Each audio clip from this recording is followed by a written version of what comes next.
Las personas que nos están visitando por primera vez, comentarles, nosotros tomamos una porción de la Biblia cada día domingo y tratamos de explicarla o vamos estudiándola un versículo a la vez. Entonces estamos en medio de una serie que se llama Avivamiento Espiritual.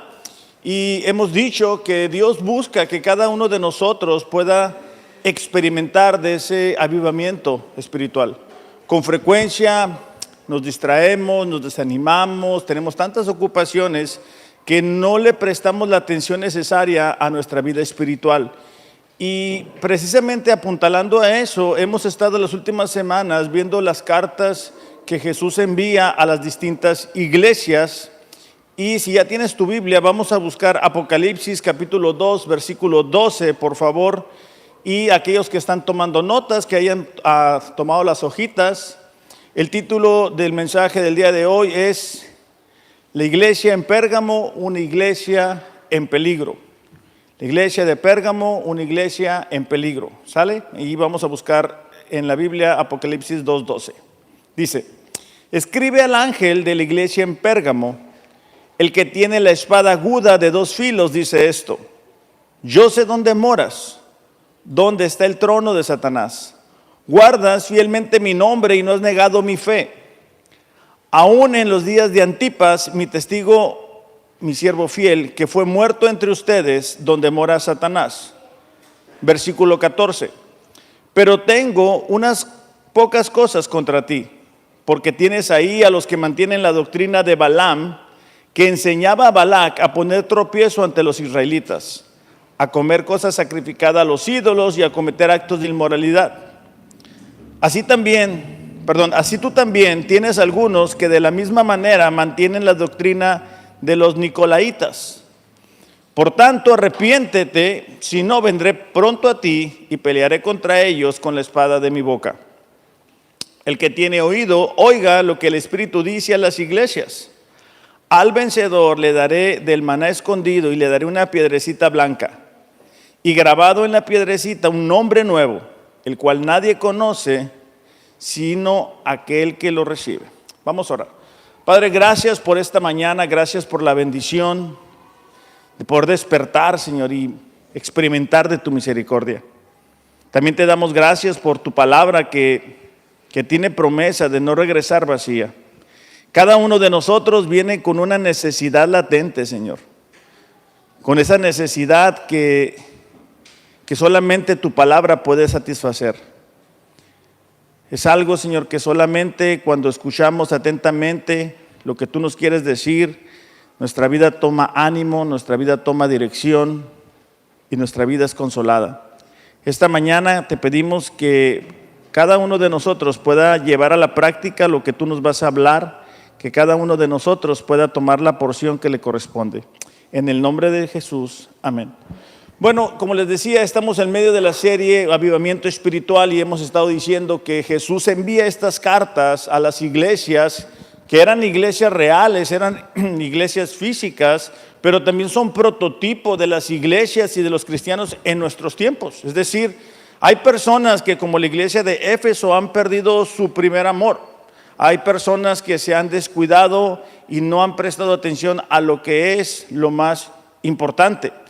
Y así para cada uno de los casos o de los ejemplos de las iglesias que hemos estado estudiando, el día de hoy la iglesia de Pérgamo ilustra a muchas personas que están en peligro. Por eso el título es Una iglesia en peligro. Pero antes de entrar a lo que la carta en sí dice, me gustaría comentarle algunos detalles de esta ciudad o de esta iglesia, porque Pérgamo era una ciudad de las ciudades más espectaculares en Asia, por cuanto fue construida sobre un cerro de 300 kilómetros de altura, y entonces daba la apariencia de un palacio, daba la apariencia de gran abolengo y de gran comercio y de gran economía. De hecho, el nombre de Pérgamo proviene de pergamino.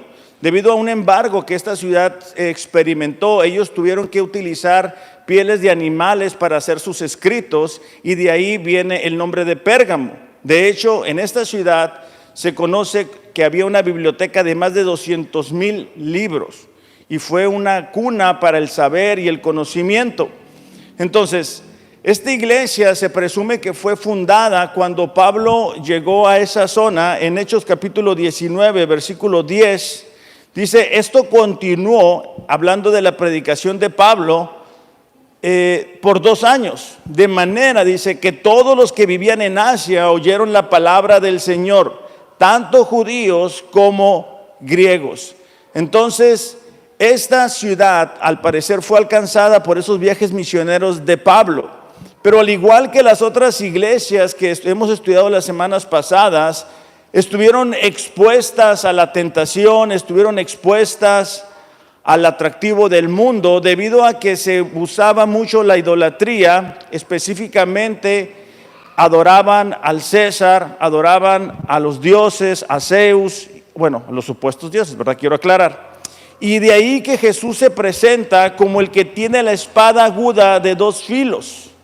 Eso nos hace referencia a la palabra de Dios. De hecho, así es descrita en Hebreos capítulo 4, versículo 12. Dice, porque la palabra de Dios es viva y eficaz, y más cortante que cualquier espada de 2 filos. Penetra hasta la división del alma y del espíritu, de las coyunturas y los tuétanos, y es poderosa para discernir los pensamientos y las intenciones del corazón. Jesús está presentando con cada una de estas iglesias según su necesidad, según las circunstancias que les está rodeando. Y en medio de una iglesia que estaban manteniendo su fidelidad, pero que por el otro lado estaban abriendo la puerta a doctrinas equivocadas, Jesús se presenta como aquel que posee la palabra, una palabra de juicio, una palabra que va a venir a traer las consecuencias de la desobediencia de esta iglesia. La expresión de 2 filos habla de la potencia y el poder de la palabra de Dios. Aún dice, ¿verdad?, que llega hasta lo más profundo.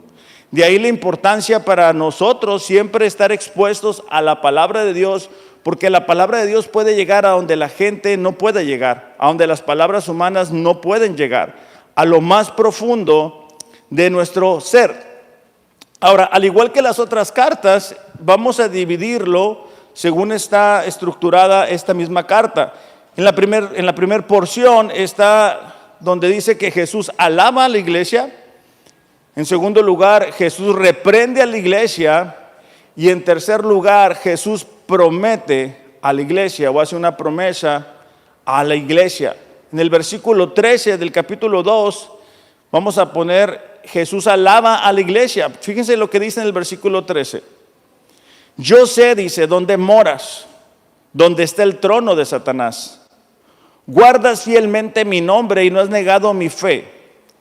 Aún en los días de Antipas, mi testigo, mi siervo fiel, que fue muerto entre ustedes, donde mora Satanás. Para los receptores de esta carta era importante recordar que Jesús era consciente de su situación, que Jesús era consciente de las dificultades que estos creyentes estaban experimentando al haber aceptado el evangelio. El hecho de que diga que estaban en el trono de Satanás tiene varias implicaciones debido a esto. En esa ciudad en particular existía el altar a Zeus, que dominaba la ciudad de Pérgamo. No era sencillamente un altar, sino que era una estructura monumental con columnas en forma de herradura, y era de una de las obras de arte de aquel tiempo. Entonces, la adoración en Pérgamo hacia Zeus no era cualquier cosa. También existía la adoración al dios Esculapio. Esto es muy interesante porque él era denominado el dios de la sanidad. Iban las personas de todo el mundo al antiguo Pérgamo en busca de ser sanadas.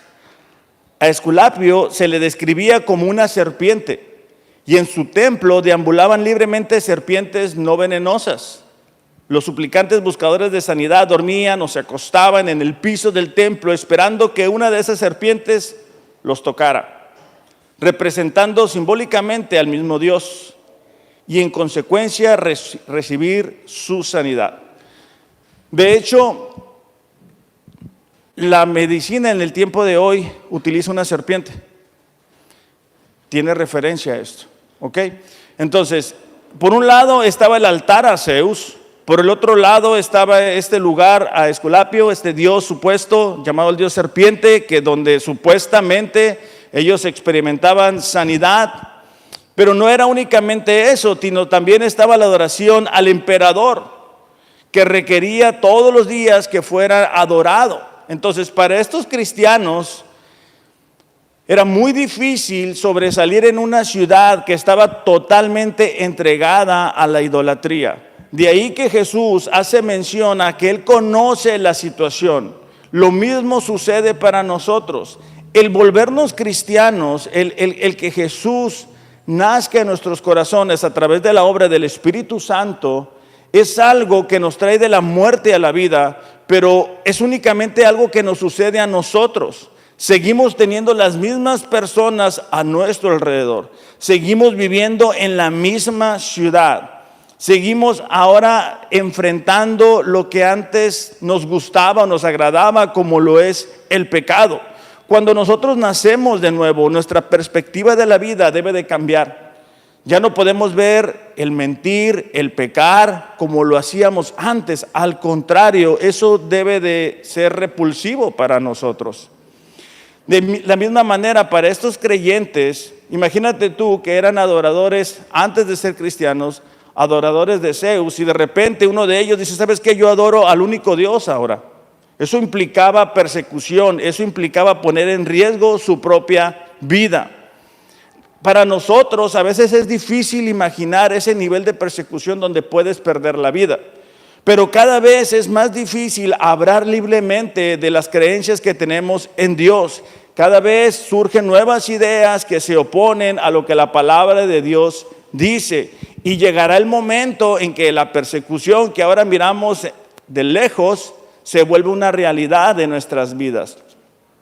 Entonces, cuando habla del trono de Satanás, está hablando de una ciudad que espiritualmente estaba entregada a la idolatría, que espiritualmente estaba entregada a la adoración de los ídolos. Actualmente, los verdaderos cristianos son pocos. La ciudad de Rosarito, por ejemplo, es una ciudad que está entregada a la idolatría. Vemos con frecuencia cómo se hacen festivales, cómo se hacen lugares, se cierran las calles para que vengan cantantes o supuestos cantantes a hablar de cosas que moralmente no son correctas. Y es importante para nosotros reconocer y recordar que Jesús nos dice las mismas palabras que le dice a esta iglesia: y yo sé dónde moras. Yo sé que espiritualmente esa ciudad está en tinieblas, está en oscuridad. Pero al igual que lo dice esta iglesia, debemos de mantenernos firmes. De hecho, está una promesa en Mateo capítulo 18, Mateo 16, versículo 18, si lo podemos buscar en nuestras Biblias. Mateo 16, versículo 18. Y esa promesa es una realidad para nosotros en este tiempo. Dice Jesús: edificaré mi iglesia y las puertas de los Hades no prevalecerán contra ellas. Entonces, el primer punto de esta carta es cómo Jesús está elogiando la fidelidad de estos cristianos en una ciudad entregada a la idolatría. Pero una tentación para nosotros como creyentes es hacer concesiones, es ceder, es decir, mira, no importa, o sea, la palabra de Dios dice esto, pero aquí todo mundo dice que se debe de hacer lo otro, y entonces voy a ceder. Es una tentación cuando tenemos familiares, ¿verdad?, que no son cristianos y que ellos celebran los cumpleaños o las navidades de cierta forma. Es una tentación decir: bueno, no pasa nada. No pasa nada si yo cedo, no pasa nada si me hago de la vista gorda en un lugar, en el trabajo, si están transando, ¿verdad? No pasa nada si yo soy partícipe. No, sí pasa. Porque aquí dice claramente que Jesús está viendo. De hecho, lo leíamos las semanas pasadas, cómo Jesús recorre las iglesias. Y es importante para nosotros recordar esto. Todos los días Jesús está observando a sus hijos. Todos los días, a donde quiera que vayamos, ¿verdad? Él observa nuestras motivaciones, Él observa nuestras prioridades. Él nos está cuidando, nos está guardando, nos está protegiendo. Entonces, ¿podemos engañar a las demás personas? Podemos aprender a hablar lo que se le denomina cristiañol, ¿verdad? Que es hablar el lenguaje de los cristianos y decir amén y decir hermano y decir aleluya, pero que realmente eso no sea una realidad en nuestras vidas. Y eso no es lo que está sucediendo en Pérgamo. Pérgamo, a pesar de la oposición, a pesar de que sus mismas vidas podían perder sus vidas, ellos continuaban fieles a Dios. De hecho, da el ejemplo de Antipas, ¿verdad? Una persona que perdió su vida. Un buen ejemplo de esto lo encontramos en la vida de Pablo, en 2 de Timoteo, capítulo 4, versículo 7. 2 de Timoteo, capítulo 4, versículo 7, por favor. Pablo le está escribiendo, es la carta de despedida de su discípulo. Pablo necesita entregar la estafeta a Timoteo, quien se va a quedar en el lugar de Pablo. Y dice Pablo: he peleado la buena batalla, he terminado la carrera y he permanecido fiel. ¿Cuántas personas de aquí no conocen a alguien que empezó su carrera con el Señor, pero algo sucedió en el camino y dejaron de ser fieles? Y a veces los daños y las consecuencias duran mucho tiempo. Pero entonces Jesús está elogiando a la iglesia por haberse mantenido fiel. De hecho, hay una palabra aquí que es muy interesante, porque cuando Jesús habla de Antipas, dice: mi testigo fiel que fue muerto entre ustedes. Esta palabra testigo es la palabra martus, y era una palabra que con el tiempo se transliteró al castellano como mártir, ya que muchos testigos de Cristo pagaron con su vida. Como les digo, en nuestro México todavía no sucede eso con tanta frecuencia, pero estas personas estaban dispuestos a perder su vida por mantenerse fieles a Dios. No quiero que levantemos la mano, pero muchas veces somos infieles en cosas tan sencillas y prácticas, ¿verdad? En el diario vivir somos infieles a Dios. En las prioridades no somos fieles a Dios. En nuestro matrimonio no somos fieles a Dios. A veces está la idea, bueno, mientras nadie se dé cuenta no pasa nada. No, sí pasa, porque Dios lo sabe. Dios conoce nuestras motivaciones. Entonces imagínate esta iglesia, lo relevante, lo importante que llegó a ser, ¿verdad? Que estaban dispuestos a perder su vida. Desafortunadamente, a veces la comodidad de nuestros tiempos a veces no nos permite ni siquiera invertir tiempo en buscar a Dios cada día. O sea, a veces decimos: no, leer, orar, no tengo tiempo, venir a los grupos entre semana, no tengo tiempo. Y cuando comparamos este nivel de compromiso con nuestras vidas, quedamos debiendo. Ahora, no únicamente se queda en el elogio, que sería algo muy bueno, sino que viene la segunda parte de esta carta, y es cuando Jesús reprende a la iglesia. A pesar de mantenerse fieles, a pesar de cumplir con el propósito de la iglesia, aquí hay una reprensión. Dice: pero tengo unas pocas cosas contra ti. En Éfeso era una cosa, ¿verdad? El haber dejado su primer amor, pero aquí hay una lista, dice: porque tienes ahí a los que mantienen la doctrina de Balaam, que enseñaba a Balac a poner tropiezo ante los israelitas, a comer cosas sacrificadas a los ídolos y a cometer actos de inmoralidad.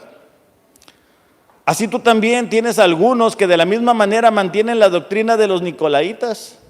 Por tanto, arrepiéntete, si no, vendré pronto a ti y pelearé contra ellos con la espada de mi boca. Entonces, debido a la tolerancia que ellos tenían ante el pecado, como la inmoralidad y la doctrina falsa, esta iglesia es reprendida. En nuestros tiempos, las doctrinas equivocadas están entrando cada vez con mayor fuerza a las iglesias. Cada vez con mayor frecuencia miramos que lo que está sucediendo en el mundo está sucediendo dentro de las iglesias. Aún, por ejemplo, la misma vestimenta de los pastores cada vez se parece más a la de los artistas. Las alabanzas, ¿verdad?, cada vez se parecen más a lo del mundo. Estaba mirando una iglesia, bueno, un video, ¿verdad? No sigo esa iglesia. No sé cuántos de ustedes han visto la película esta de los niños, la del Mario Bros. Y hay un pedazo donde uno de ellos canta la canción, la de ¿verdad? Entonces, bueno, este alabanzo, bueno, para los que no han visto la película, es una canción de Mario Bros, o sea, nada que ver. Pero bueno, esta persona que dirige la alabanza en una iglesia tuvo la grandiosa idea de cambiar ese nombre y poner Jesús.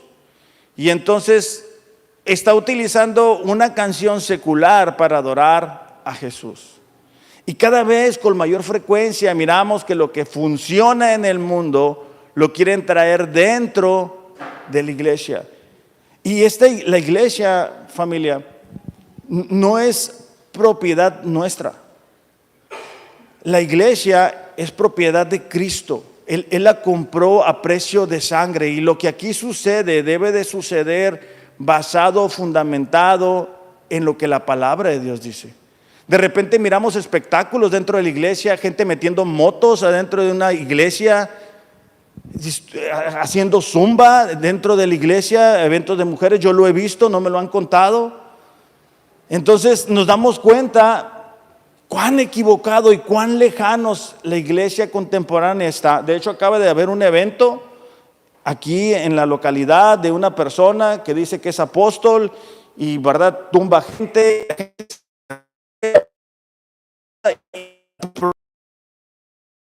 En la Biblia, cada práctica debe de estar fundamentado en la palabra de Dios. No debe de ser algo que funcionó en otra parte o alguien muy famoso. Entonces, dentro de esta iglesia estaban siendo muy permisivos con la inmoralidad. No había disciplina dentro de la iglesia. Y ese es un problema en las iglesias actuales. No hay disciplina. Cada quien hace lo que mejor le parece.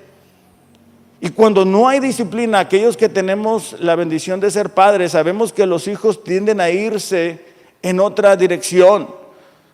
También sabemos que el corregir ciertas actitudes, ciertas formas, no todo el tiempo es agradable.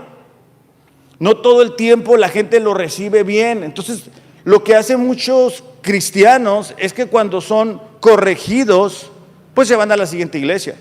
Se van a una iglesia donde nadie les corrija, donde nadie les diga cómo deben de llevar a cabo su vida devocional, su matrimonio, sus relaciones interpersonales. Y ahí están saltando de iglesia en iglesia, y eso no es sano. Dentro de una iglesia debe de haber una estructura de liderazgo que está fundamentada en la palabra de Dios, de tal manera que cuando somos corregidos no seamos corregidos porque el pastor dice o porque algo, no, es basado en la palabra de Dios. Entonces, en esta iglesia estaban teniendo el problema de que no había corrección. La historia de Balaam se encuentra en Números 22 al 25, que los que estamos leyendo en la Biblia en un año, espero que la estemos leyendo, ¿verdad? Pero básicamente el rey de Balac, el rey de los moabitas, se da cuenta que el pueblo de Israel es mucho más fuerte y más poderoso que ellos. Él sabe lo que Dios ha hecho por su pueblo, y entonces manda a traer a este profeta Balaam para que bendiga a la nación y puedan derrotar a los israelitas. Después de varios intentos fallidos, este profeta Balaam le da una clave al rey Balac y le dice: mira, a través de las mujeres tú puedes llegar a esa nación y que ellos adoren al rey Quemos. Y es lo que termina sucediendo. Cuando ustedes leen Números 21, 36, vamos a leerlo. Números 31, 16. Dije 21, ok, 31. Gracias por aquí mi apuntador, ¿va?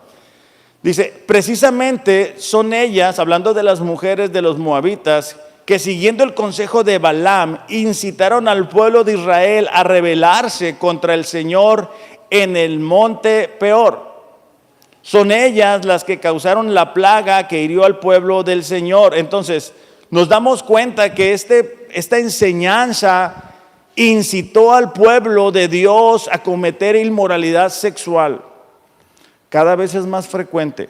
Cada vez nos damos más cuenta, ¿verdad? Por el Facebook y todo eso, de líderes o de pastores que caen en la inmoralidad sexual. Entonces, imagínate un pastor, una cabeza de una iglesia, en adulterio, pastoreando una iglesia, lo que está transmitiendo espiritualmente.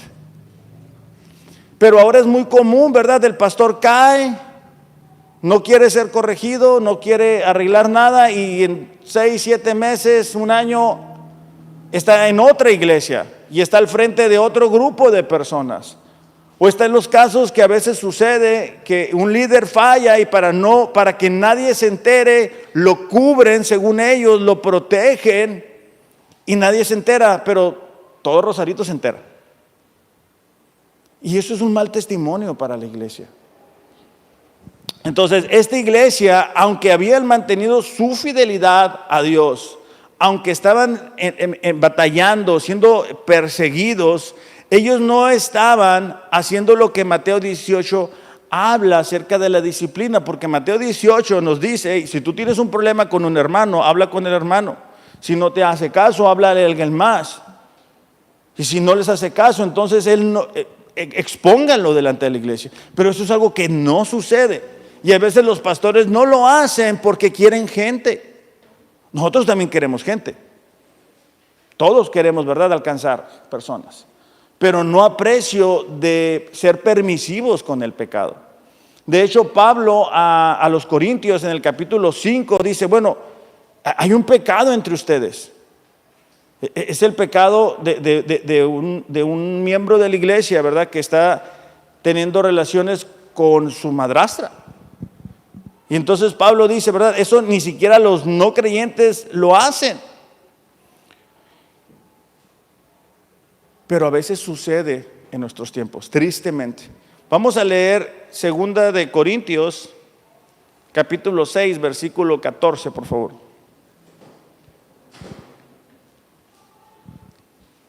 Segunda de Corintios, capítulo 6, versículo 14. Porque esta doctrina, hablando de la inmoralidad sexual, estaba en peligro de permear toda la iglesia de Pérgamo. Por eso es que es una iglesia que está en peligro. Y acuérdense, no quiero que veamos esto como diciendo, pues esto es de Pérgamo. No, eso puede suceder con nosotros. Eso nos puede alcanzar cuando nosotros tenemos personas que moralmente no actúan de la forma correcta. Es posible que eso te alcance. Segunda de Corintios 6:14 dice, no se asocien íntimamente con los que son incrédulos. Presten atención a la palabra íntimamente, porque hay veces que sucede la duda, ¿verdad? Bueno, o alcanzo a los que no conocen a Dios o les cierro la puerta, ¿verdad? No, aquí habla de íntimamente. ¿Qué tiene que ver íntimamente? Bueno, por ejemplo, si tú tienes un negocio, lo óptimo es que no tengas relaciones con alguien que sea un incrédulo, porque quizá tú quieras hacer las cosas legalmente y esa persona no va a querer hacer legalmente lo que corresponde, como pagar los impuestos o tener seguro o lo que corresponde. En un matrimonio lo óptimo, mejor no lo óptimo, lo bíblicamente correcto es que los dos sean creyentes. Pero está la idea equivocada de, bueno, yo lo voy a alcanzar para Dios durante el matrimonio. Y el matrimonio no es una herramienta de evangelismo. El matrimonio se debe de consumar entre dos creyentes que temen a Dios. Porque luego suceden los problemas dentro del matrimonio y ¿a quién vas a correr? Cuando cuando un cristiano se casa con otra persona que no es cristiana, tiene como suegro al diablo. Porque la Biblia dice o que somos hijos de Dios o somos hijos del diablo. No hay términos medios. Y no quiero sonar alarmante ni mucho menos, pero la Biblia lo dice así. O eres hijo de Dios o eres hijo del diablo. No hay que más o menos. No funciona así. No es bíblico. ¿Ok? Entonces, bueno, habiendo dicho eso, dice, ¿cómo puede la justicia asociarse con la maldad? ¿Cómo puede la luz vivir con las tinieblas? ¿Qué armonía puede haber entre Cristo y el diablo? Ahí está claro. ¿Cómo puede un creyente asociarse con un incrédulo? O sea, Pablo está sorprendido, pero para nosotros es tan común, ¿verdad? Tener relaciones muy cercanas con gente no creyente y absorber sus valores y sus creencias, y al rato ya estamos hablando como los no creyentes, pensando como los no creyentes. Era lo que le estaba sucediendo a la iglesia de Corinto, y era el peligro para la iglesia de Pérgamo, y es el peligro para nosotros que estamos viviendo en un mundo caído, en un mundo que cada vez tiene menos valores. Entonces, por ejemplo, si tú estás en el trabajo y estás platicando con alguien que le es infiel a su esposa y te empieza a contar todas las historias de lo que hace, cómo lo hace, tú tienes que detener eso. Tú no puedes ser partícipe de ello. Tú no puedes tener ese tipo de conversaciones. Habla de que muchas veces estamos muy cercanos. Ahora con las plataformas digitales, yo me sorprendo cómo algunos cristianos pueden manejar también esas plataformas, pero no conocer la palabra de Dios. Y cada vez que tú le pones play a tu plataforma, estás abriendo tu corazón a eso. Y tenemos que estar seguros que queremos que eso entre. En la mañana estaba revisando, bueno, mi esposa me mostró la publicación de un amigo, y me dio mucha tristeza ver que este amigo lleva a su familia a un concierto secular cuando él pastoreó iglesia. Y es un concierto secular de alguien muy famoso, y ahí están, y lo impresionante es que se sabían todas las letras de las canciones, padre, madre, hija. Dices tú, wow. Entonces digo, va a llegar el tiempo donde se va a cosechar la consecuencia de lo que se está haciendo. Entonces, volviendo aquí al versículo, ¿verdad? Versículo 16, ¿qué clase de unión puede haber entre el templo de Dios y los ídolos? Pues nosotros, dice, somos el templo del Dios viviente. Como dijo Dios, viviré en ellos, caminaré entre ellos, yo seré su Dios y ellos serán mi pueblo. Por lo tanto, dice, salgan de entre los incrédulos. Apártense de ellos, dice el Señor. No toquen sus cosas inmundas y yo los recibiré a ustedes. Entonces estamos hablando de que no debemos ¿cómo se dice? De ceder nuestras convicciones a precio de ser aceptados. Bueno, para que no digan que soy un brother, ¿verdad? Entonces voy a escuchar las canciones que todos escuchan. Bueno, para que no digan que soy un amargado, voy a dar cerveza, ¿verdad? En la casa va a haber cerveza, en el cumpleaños de esta persona voy a tener la música, ¿verdad? Para que nadie se incomode. Y pensamos que nuestro compromiso es con la gente a nuestro alrededor, y nuestro compromiso es con Dios, iglesia. Por eso es que Pablo dijo, mira, yo busco agradar a Dios, no a ustedes. Porque cuando agradamos a Dios, como consecuencia vamos a agradar a las personas a nuestro alrededor. Santiago 4:4, por si no ha quedado claro, dice, adúlteros, ¿no se dan cuenta de que la amistad con el mundo los convierte en enemigos de Dios? Es decir, cuando una persona cede a sus convicciones por quedar bien con la gente a nuestro alrededor, o por darse un gusto hablando del pecado, dice, eso los convierte en enemigos de Dios. Son adúlteros, están pecando. Lo repito, dice, si alguien quiere ser amigo del mundo, se hace enemigo de Dios. Sí lo están leyendo ahí, ¿verdad? Para que no vayan a pensar que yo lo estoy poniendo más de lo que es. Entonces, el evangelio, iglesia, el evangelio son las buenas nuevas. El evangelio es que Jesús vino a vivir una vida perfecta y pagó en la cruz el pecado por nuestro, para que pudiéramos tener vida eterna. Pero el evangelio también tiene implicaciones para el día de hoy. Ese evangelio nos lleva o nos debe de motivar a vivir en santidad. Entonces, cuando hablamos cómo ponemos en práctica el evangelio, tiene que ver con mi santificación. Tiene que ver que yo entiendo que Jesús pagó ese precio por mí, y eso a mí me motiva como agradecimiento a vivir apartado para Dios. No es que yo vivo apartado para Dios para ser aceptado y salvado, no. es la consecuencia de que Jesús me hizo nacer de nuevo. Y cuando hablamos de la santidad, hablamos de los principios morales, pero también doctrinales. Por eso es que a veces no participamos de algunos eventos que suceden en la ciudad, porque doctrinalmente no somos compatibles en cuestiones que son importantes. Ahora se ha puesto muy de moda, otra vez, como lo decía, ¿verdad? Los apóstoles, ¿no? Cuando requisito para ser apóstol era haber visto a Jesús resucitado, pero ahora hay apostolitis, ¿verdad? O sea, muchos apóstoles, de repente por todos lados hay. Entonces no podemos ir a un lugar donde está eso, porque yo no quiero que ustedes le digan a la persona apóstol, o que llegue y que ya nos ha sucedido, que llegamos a un lugar, ya mira, aquí está la pastora, no sé qué, y aquí está la pastora, y vete con la pastora para que te diga lo que tienes que hacer, cuando la Biblia es clara, o sea, la Biblia le da un lugar muy importante a la mujer, pero no le da el lugar de pastora. Desde el Antiguo Testamento, los profetas que Dios levanta son hombres. Cuando ustedes ven su Biblia, ustedes ven Isaías, Jeremías, Ezequiel, Oseas, Jonás, son hombres. No ves a Lupita, Juana, Mariel, Cristina, no lo ves. Cuando tú ves que levanta a los discípulos, son hombres. Entonces ahora estamos cediendo a lo que está sucediendo en el mundo, ¿verdad? Hay una oleada de que la mujer ocupe los primeros lugares. Y ahora en cualquier película que tú miras, la heroína es la mujer, ya no es el hombre. Pero bueno, eso es otra historia. Pero eso que entra a la iglesia. Entonces la mujer tiene un lugar importante dentro de la iglesia. Claro que sí. Dentro de la familia, claro que sí.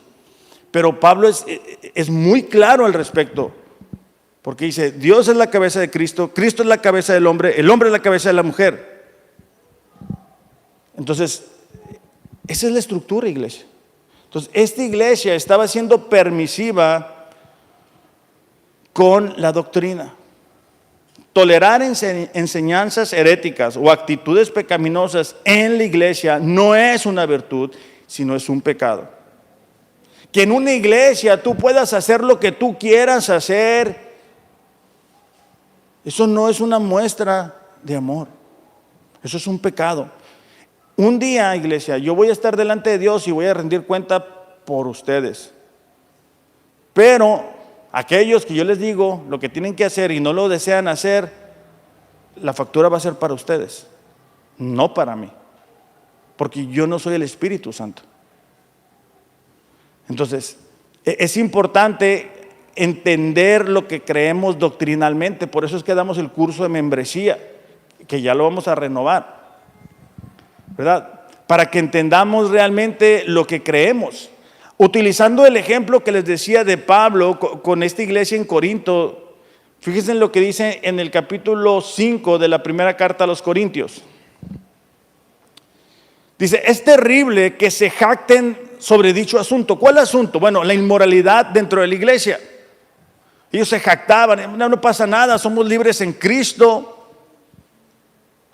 No se dan cuenta de que ese pecado es como un poco de levadura que impregna toda la masa. Una vez que una iglesia cede al pecado de alguien, para que esa persona no se vaya, ¿verdad? Para que esa persona no deje de dar el aporte económico, estamos en problemas, porque una vez que lo haces con uno, lo tienes que hacer con todos. Desháganse, dice, de la vieja levadura, quitando a ese perverso de entre ustedes. Entonces, por un lado, Jesús está elogiando la fidelidad de esta iglesia. Está diciendo, bueno, yo sé que ustedes están en un lugar de idolatría, donde están siendo perseguidos, donde algunos de ustedes han perdido la vida. Pero por el otro lado, ustedes están siendo permisivos en su doctrina, están permitiendo el pecado dentro de la iglesia. Y otra vez, la iglesia no es nuestra, es de Cristo, y un día va a regresar por su iglesia. Entonces, el evangelio nos lleva a vivir en santidad. La tercera parte de esta carta es la promesa de Jesús. Apocalipsis 2:17 dice así: El que tiene oído, oiga lo que el Espíritu dice a las iglesias.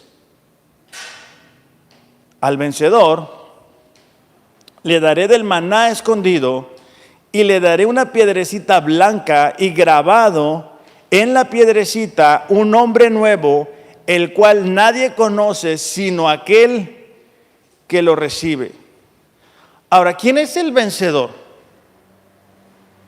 Lo hemos dicho en las últimas semanas, pero lo quiero repetir. Primera de Juan, capítulo 5, versículo 4, nos va a decir quién es el vencedor. Primera de Juan, capítulo 5, versículo 4.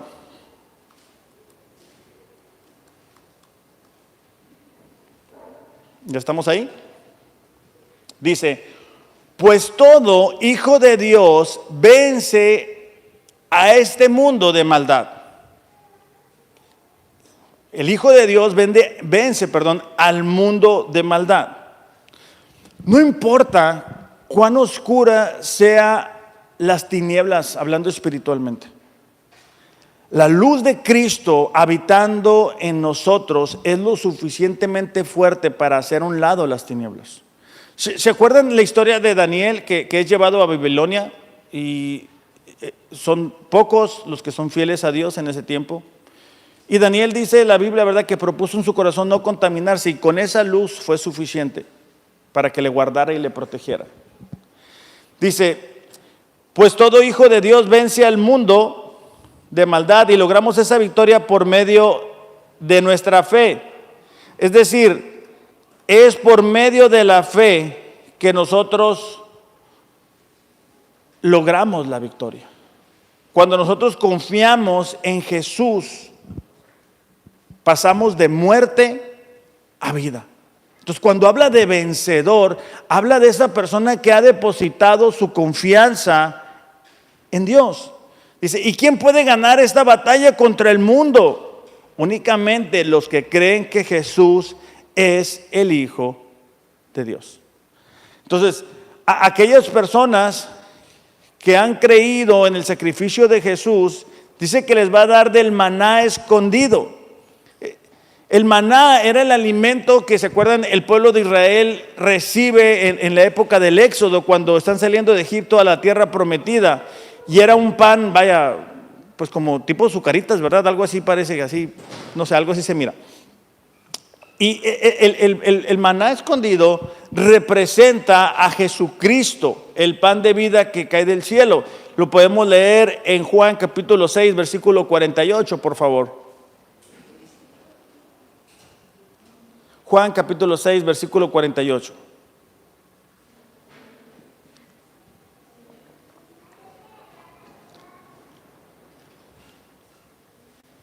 ¿Ya lo tenemos ahí?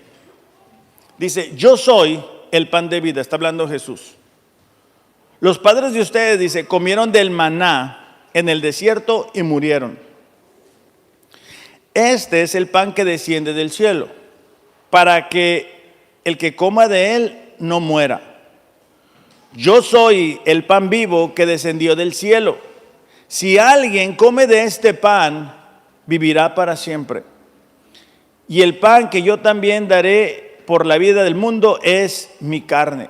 Es decir, la promesa a esta iglesia es la vida eterna. Ese es el maná. Y eso comienza, iglesia, el día que nosotros recibimos el regalo de salvación.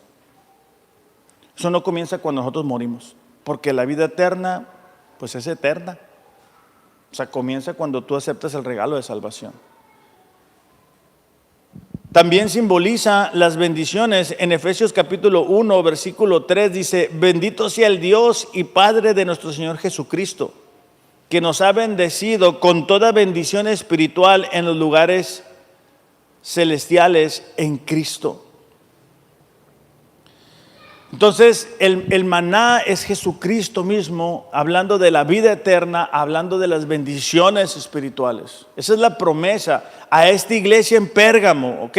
Entonces, recapitulando, Jesús dice: hey, yo sé que es difícil para ustedes, yo sé que están siendo perseguidos, yo sé que algunos de ustedes han perdido sus propiedades, han perdido a la gente que aman, algunos de ustedes están en peligro de perder su vida, pero ustedes no han corregido el error dentro de la iglesia.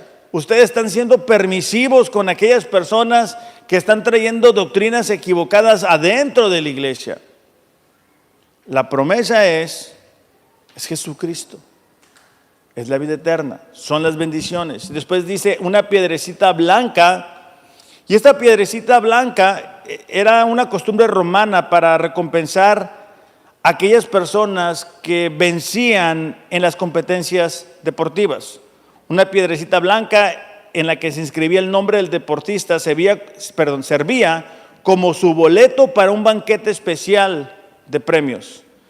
Entonces Cristo promete a los vencedores la entrada a la celebración en el cielo de la vida eterna. Eso es lo que implica la piedrecita blanca. Después dice algo que obviamente no vamos a entender, porque dice: les va a ser dado un nombre nuevo, el cual ninguno conoce, sino el que lo recibe. Pues entonces, si no lo conocemos, no podemos sacar conjeturas. Eso va a ser un momento glorioso cuando estemos delante de Dios. Entonces, iglesia, necesitamos entender esto. Al igual que Pérgamo, nosotros estamos en un peligro inminente. Y el peligro inminente es el pecado que nos rodea. El pecado está cada vez inundando más nuestra sociedad, nuestro mundo, y así fue anunciado por Jesús. Las cosas no van a mejorar. O sea, esto está así en la Biblia.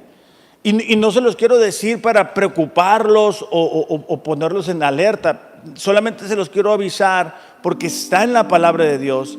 Y al igual que Pérgamo, que decíamos que el título es una iglesia en peligro, nosotros también estamos en peligro. Nosotros estamos en peligro de resbalar. Nosotros estamos en peligro de ceder y decir: bueno, no voy a leer la Biblia, no voy a orar, no me voy a congregar, no me voy a comprometer. Iglesia, se pagó un alto precio por ti. No se pagó medio precio, no se pagó un poco de precio. La sangre de Cristo fue derramada para cubrir nuestros pecados, para que nosotros viviéramos de una forma diferente. Primera de Pedro 2:9 dice que somos linaje escogido, nación santa, llamados de la oscuridad a su luz admirable, para anunciar las virtudes de aquel. Entonces, es mi deseo en esta mañana que podamos decir: hey, estoy en peligro. Estoy en peligro de ceder ante el compañerismo de gente que no es cristiana. Ahora, no quiero que mañana tú digas: no, me voy a cambiar de trabajo porque ahí son puros pecadores. Porque Jesús dice: hey, yo sé que tú vives ahí. Jesús no le dice: no, salte de esa ciudad, vete. No, Jesús dice: hey, tú estás ahí y tu luz resplandece. Mateo 5:13 dice, ¿verdad? Ustedes son la luz del mundo. Jesús dijo: no te pido que los saques del mundo, sino que los guardes del maligno. Y el propósito de este mensaje no es que digamos: bueno, vámonos ya. No, el propósito es decir: hey, tengo que mantenerme fiel. Tengo que permanecer donde Dios me ha puesto. No quieras cambiar de familia, ¿verdad? Porque a veces me toca escuchar casos: no, aquí no quisiera tener esta familia, porque esta familia, pues ninguno conoce a Dios. Para eso estás ahí. No para ceder ante lo que ellos quieran hacer.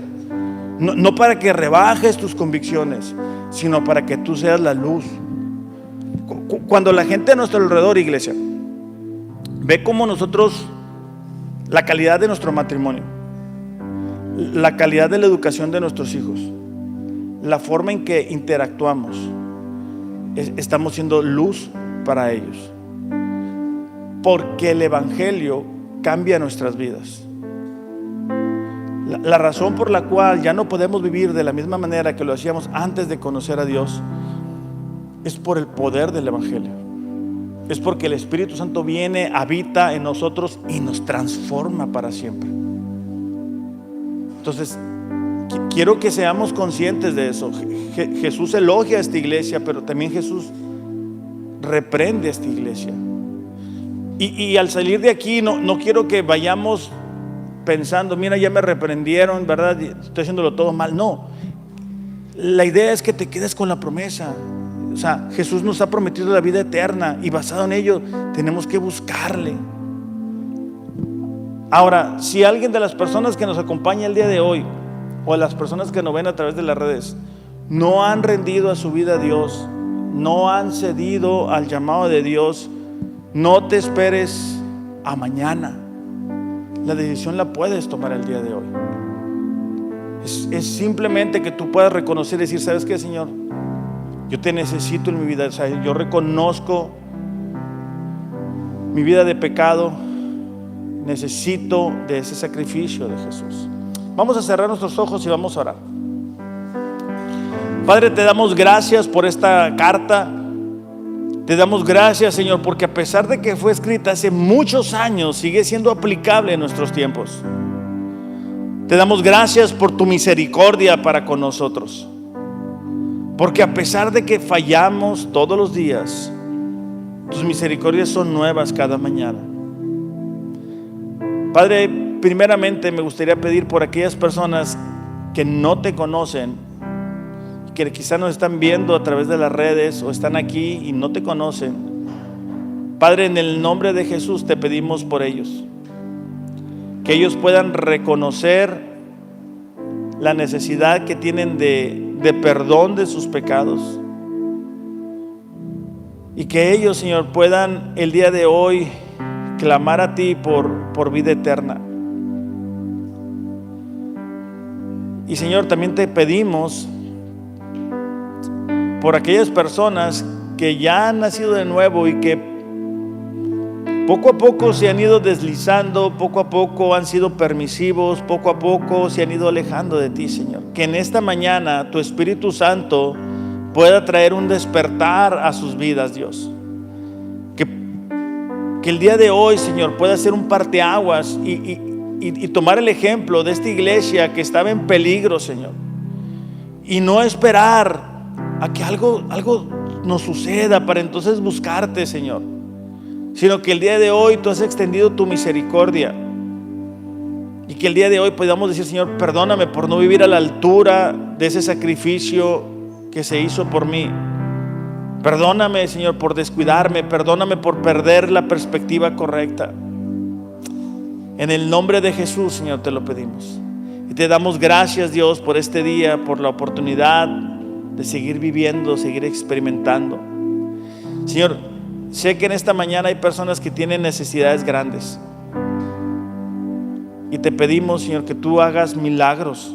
Creemos que tú sigues haciendo milagros. Que aquellas personas que tienen necesidad de sanidad física, Señor, en el nombre de Jesús tú hagas un milagro. Aquellas personas que tienen necesidad de un despertar espiritual y que no han logrado avanzar, Señor, que están atados, en el nombre de Jesús, Padre, te pedimos que tú traigas esa libertad espiritual. En el nombre de Jesús te lo pedimos, Señor. Amén. Iglesia, recuerden, Pérgamo era una iglesia en peligro.